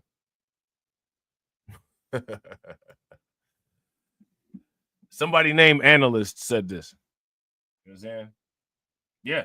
Shout out to DJ Elmo. DJ Elmo says, remember how the Corporation of America confiscated the gold of individuals in 1930s? Yeah. We talked about that in the Discord. It's one of the main reasons why we are, talking about getting these ledgers and people getting all of their cryptocurrency off of exchanges, staking it from hard wallets and stuff like that. You know what I'm saying? The Bitcoin market was recently subject to a significant price dip as a public feud between U.S. President Donald Trump and the world's richest man, Elon Musk, on Thursday negatively impacted the U.S. financial markets. During this period, the premier cryptocurrency crashed by an estimated 5% from 106,000 to 101,000. This is what they call a crash.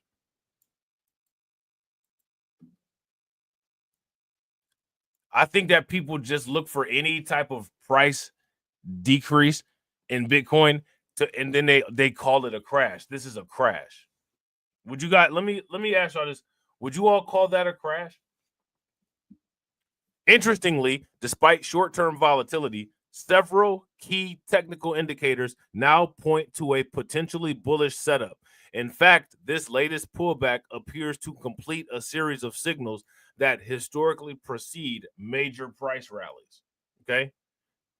Bitcoin is set for a price surge. First target at $130,000. So y'all know what to do. Put $130,000 into your phone as a price alert. Right? $130,000.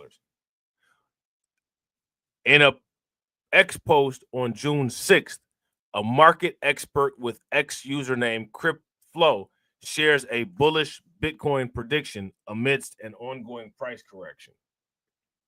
Aside from a sharp price decline in the past week, the Bitcoin market has witnessed a steady price correction since the premier cryptocurrency achieved a new all-time high of $111,970 on May 22nd. However, Cryptflow states that this price retracement, alongside a host of other technical indicators, suggests that Bitcoin is setting to repeat its price rally from Q4 of 2024. Okay. So now let me ask you guys this question. When it comes to all of these predictions by these analysts, when it comes to all of this stuff that these analysts are saying, what is the common theme of what the analysts are saying? Let me ask you guys this question. Are there any analysts that are saying get rid of all your Bitcoin because the market is literally about to go down to zero? Is there anybody that's saying that? And if there is anybody that's saying it, my question is who are the people that are saying it? Who's saying that? Yeah, I have. Shout out to AB Promotion. AB Promotion said no. Yeah, I haven't heard anybody saying that. I haven't heard anybody saying that. The first indicator observed by the analyst in the chart above is the golden cross, which occurs when the 50-day simple moving average crosses above the 200-day simple moving average in early June of 2025. The golden cross is a common bullish indicator that signals a shift in market momentum and was last seen in November of 2024. Furthermore, there's a Bitcoin price breakout above a long-standing purple downward trend line that originated in December of 2024. This breakout also mirrors another move seen in early November 2024 when Bitcoin breached the descending resistance that began in March of 2024. Okay. So basically, right, what they're saying is that according to the charts are creating a setup that looks like what happened in the last quarter around Christmas, right, of 2024. Okay. Which means that they're expecting a large price rally. Now, if you're a Bitcoin investor, right? If you're a Bitcoin holder, you're in a constant state of expecting price rallies. So you really kind of don't get excited about that kind of thing.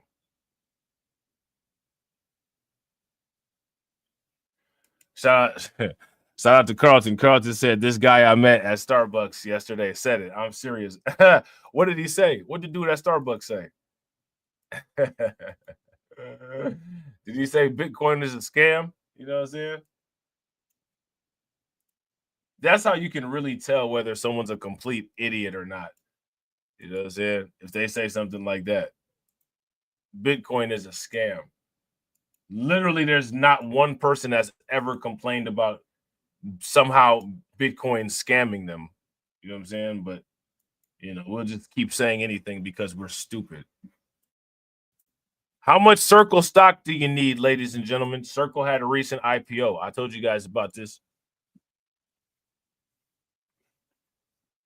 Within 5 years, these things will probably be $500 a pop.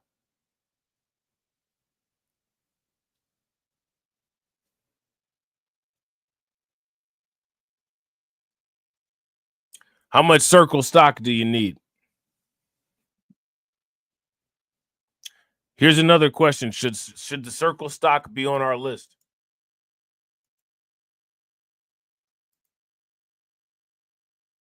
Now, here's an even better question. What tokens do you have? If you, let's say, for instance, you don't have enough money to buy some Circle stock, what tokens do you have that you would be willing to give up to buy some Circle stock? Would you sell some XRP? Would you sell some Ethereum? Would you sell some Solana? What would you sell to get your hands on some Circle stock if you ain't got cash? Is it worth it? That's the question. That's the question. Okay. Circle stock soars over 160% after IPO as stablecoin giant makes market debut. All right. You can buy Circle. You can buy Circle on Cash App. You can buy it on crypto.com. It's all over the place. Now, I want you guys to look at this price activity. Circle's stock is still gaining on Friday after it exploded higher in its first day of trading, rising as much as 200% in Thursday's session after the stablecoin issuer's long-anticipated public market debut. Okay. Shares rose almost 13% in pre-trading to 93.5, right? $93.50 a piece. At market close on Thursday, they settled at $83.23, up 168% from their IPO price of $31.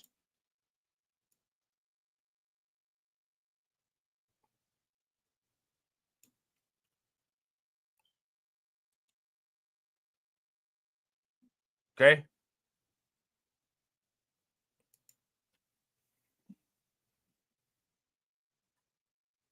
Shout out to Cathie. Yeah, it's going down out there in LA. You know what I'm saying? It's going down out there. They call it an insurrection.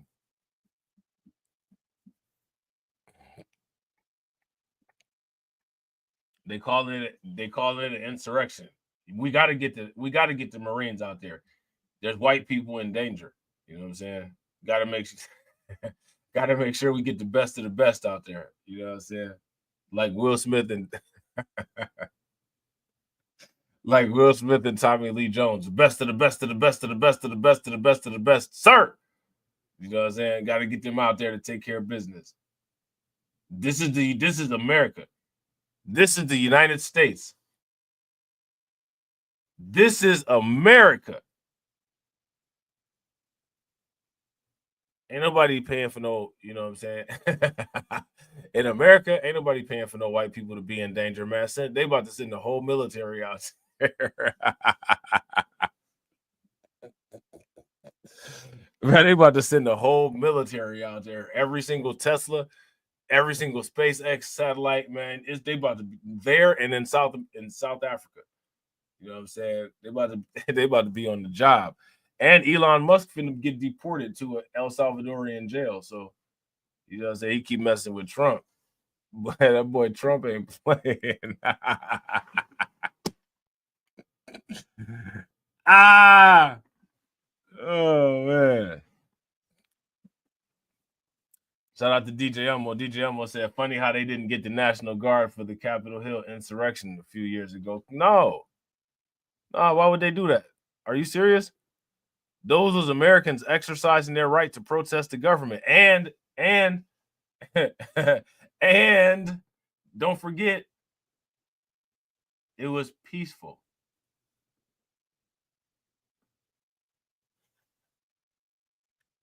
Right? So hey, we got a new code word. Shout out to Carlton.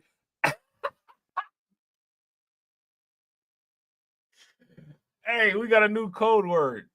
Shout out to Carlton. Carlton said retail.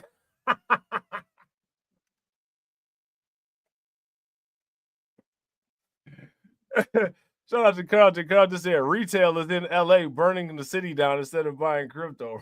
Right. Retail just be messing everything up, man. Retail be bringing the Bitcoin price down and everything. Like, you know what I'm saying? Shout out to my man Frozen. What's good with it, bro? Frozen said, Cathie, he can't, and it violates Title 10 and 50 of the U.S. Code.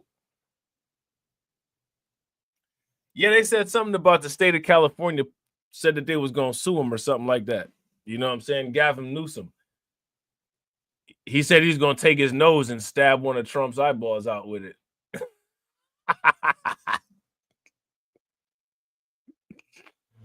Hey, is it just me or do Gavin Newsom look like Max Headland? Anybody know who Max Headland is? Y'all remember Max Headland? Gavin Newsom looked just like him. Looks just like him. You know what I'm saying? Shout out to Dwayne. What's good with you, bro? We about to talk about that on. I got a nice little stream on Undocumented set up for y'all. We're gonna talk about it. Max Headroom, was that his name? Frozen Max Headroom. He was inside the TV with the lines in it. Hey, they had some dope shows back in the day, man. You remember Alien Nation and all that? You know what I'm saying? Shows they got nowadays is trash. It's garbage, or it's either garbage or a messed up version of rewriting. A messed up version of a rewriting of a show that we had back in our childhood. You know what I'm saying? Newsom is Mac's head case, though. Yeah, that's hilarious. Shout out to DJ Elmo. DJ Elmo said Gavin looks like a vampire. He looked like a, I don't know. I wouldn't give him the vampire swag. Yeah, Alienation was lit. Shout out to Spencer. Facts. Alienation was dope, bro. Remember X-Files was lit? Like, it was so many dope shows back in the day. You know what I'm saying? But yeah, if you're not subscribed to Undocumented, man, make sure y'all subscribe to Undocumented. If one of the mods could put the link to Undocumented in the chat, that'd be great. I'm gonna try to do a stream on Undocumented tomorrow. You know what I'm saying? But who plans on investing in Circle? If you plan on investing in Circle, throw some dollar signs in the chat. I mean, right to me, you know what I'm saying? Right now, these are good prices. You know what I'm saying? I'm gonna show you why I think that these are good prices. Trade in the shares was halted more than once on Thursday due to volatility, as the stock price rose rapidly after opening at around $69 a piece. Circle's market capitalization stood north of $16 billion at the end of the day's trading. Circle issues the stablecoin US dollar coin, which is backed by the dollar. There was $60 billion worth of US dollar coin in circulation at the end of first quarter. Okay. That's the same amount as the meme coin market capitalization, by the way, just this one stablecoin company. In the first 3 months of the year, the company's revenue and reserve income totaled $578.6 million, up 58.5% from a year ago. The company makes most of its revenue from reserve income, which is what it makes on cash backing US dollar coin that is held in banks or invested in treasury bills. Circle's adjusted EBITDA tailed $122.4 million in the first quarter. Okay. In 2021, the company attempted to go public via SPAC before calling off the plans a year later. Circle is the second largest stablecoin issuer in the market behind Tether, which has closer to $150 billion in circulation. The company's IPO comes amid what's been significantly more positive environment for cryptocurrency market, with Trump's election and his family business involvement in the space, providing a tailwind to the sector. Bitcoin hits record highs north of $110,000 earlier this month.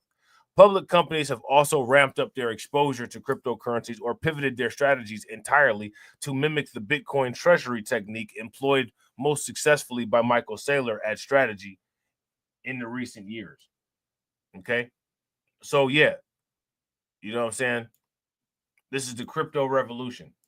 All right. Here's an actual boss chick, right? This is an actual boss chick, right? Hold on real quick. She already have an account. Give me 1 second. They might try to make me pay for this.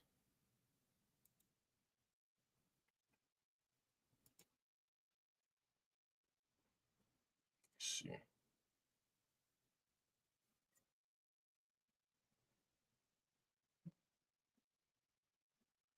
Let me see. Hold on.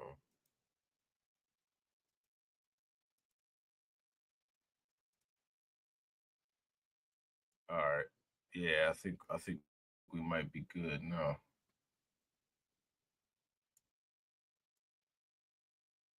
Okay. Yeah, we good. All right, now look at this.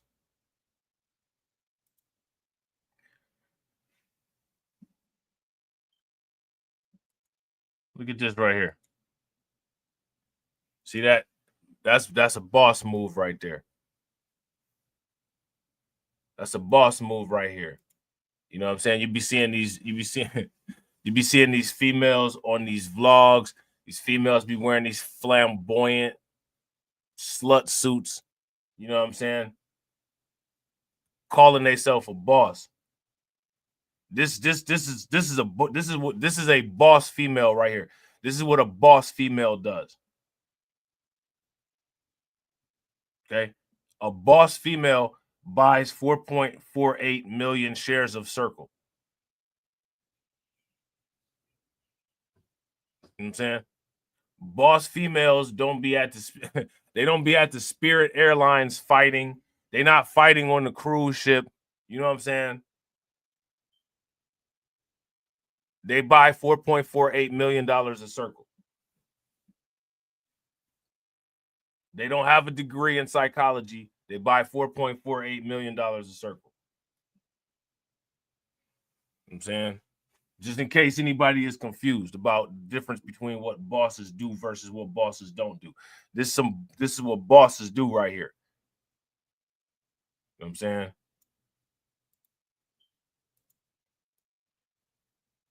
The IPO stock Circle vaulted 168% on Thursday as the stablecoin issuer made its long-awaited debut. Cathie Wood loaded up on shares on launch day. Her ARK Invest firm trimmed positions in Robinhood, Coinbase, and Block. All right, so you see what she did. She got rid of some Robinhood, got rid of some Coinbase, got rid of some Block.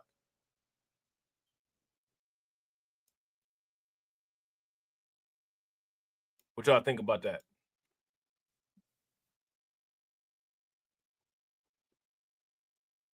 What y'all think about that? Brittany Renner is not a boss chick. You know what I'm saying? Violet Myers is not a boss chick. You know what I'm saying?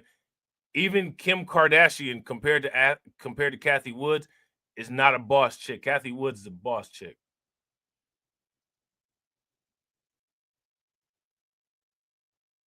She's a boss chick. You know what I'm saying? Wood and ARK Invest purchased a total of 4.48 million shares of Circle stock on Thursday, according to daily trade updates from the firm.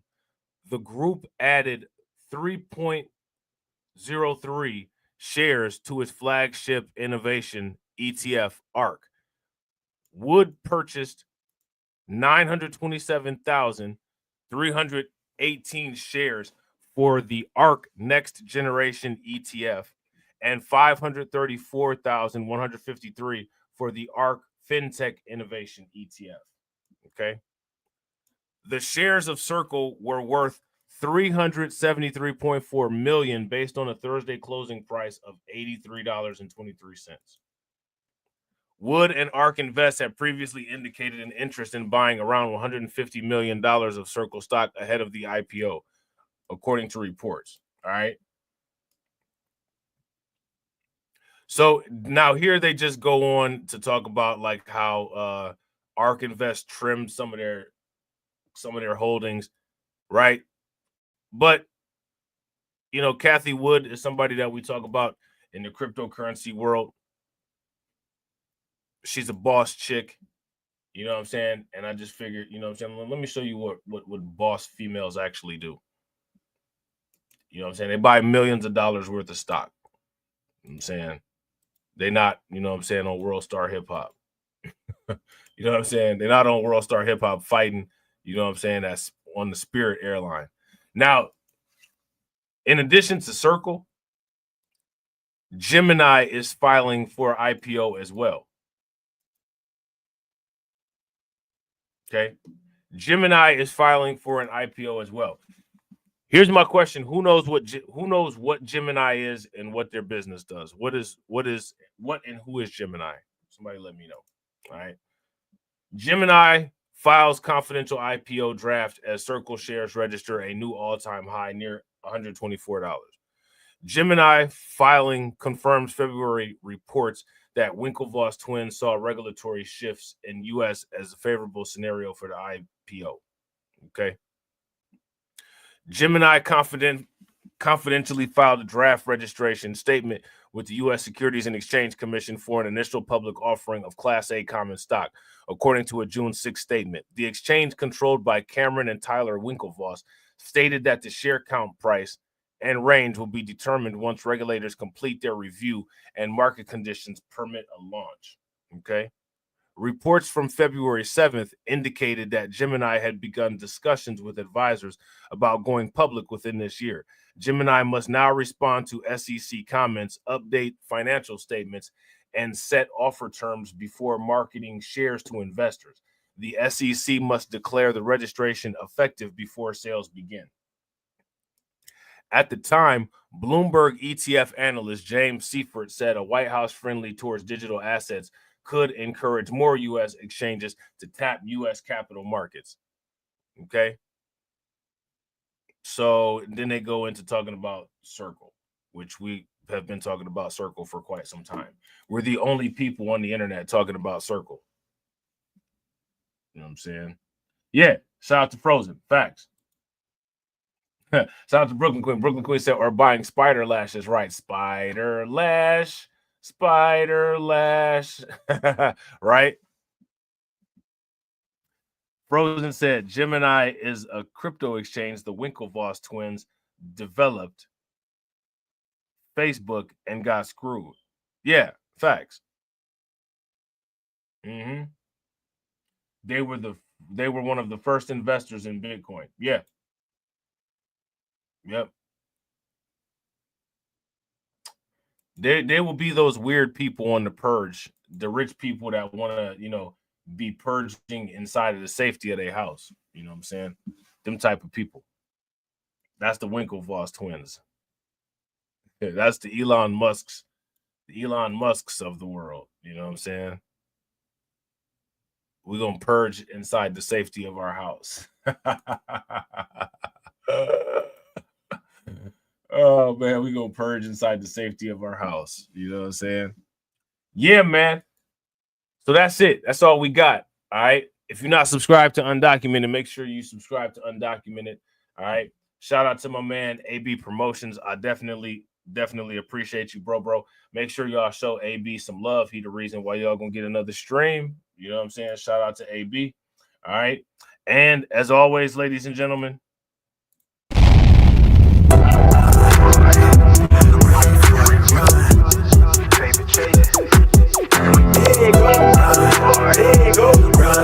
run. Yeah, hey, okay, I'm fresh up out the package. Sign my deal, I pay my dues. Affiliated to this paper, I need freedom for my family line. Draw my life design up like fine art. I'm jumping off just an unfamiliar coordinates. Hopped off the porch like I could touch the sky. Red, it's not one trillion. The ism talk the water out your faucet. Look at me flossing, I'm so wavy, I could change the tide.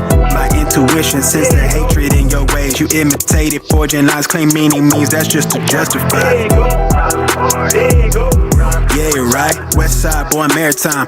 Creole baby, my bloodline. My lungs clouded, my thoughts crowded. Say all I see is these dollar signs. Finna make a play and that sound delay. On mamas, I testify. Run for it, run. I'm out here paper chasing, looking for the funds. Run for it, run. I'm out here paper chasing, looking for the funds. Run for it, I'm out here paper chasing, looking for the funds. Run for it, run. I'm out here paper chasing, looking for the funds. Game recognized game. I'm from the Bay, okay, I'm versatile and my slang's different. I'm lane switching with the same people that I came up in this thing with. My head swivel, I'm homebound, got a target back on my backside. The cat peeling with the cast iron, better run for it, run before I catch you. Niggas out ballin', blocking, trying to stop my blessing. Gamble with your life, don't bet it. They can't stop my blessing. You do best not to test it. Yeah, you right. Real all in my blood supply. Dig ball up top, finna make a play. I cast a lob like I'm Jalen, baby. No co-signer, no co-pilot. They pen pals, my flow designer. My brain signal out of range with it. My palm mission, it's a dollar sign. If I say it twice, then I meant it right. My brain signal out of range with it. My palm mission, it's a dollar sign. You know, cosign and no co-pilot. They pip-tiles, my flow designer. My brain signal out of range with it. My palm mission, it's a dollar sign. Run for it, run for it, run. I'm out here paper chasing, looking for the funds. Run for it, run for it, run. I'm out here paper chasing, looking for the funds. Run for it, run for it, run. I'm out here paper chasing, looking for the funds. Run for it, run for it, run. I'm out here paper chasing, looking for the funds.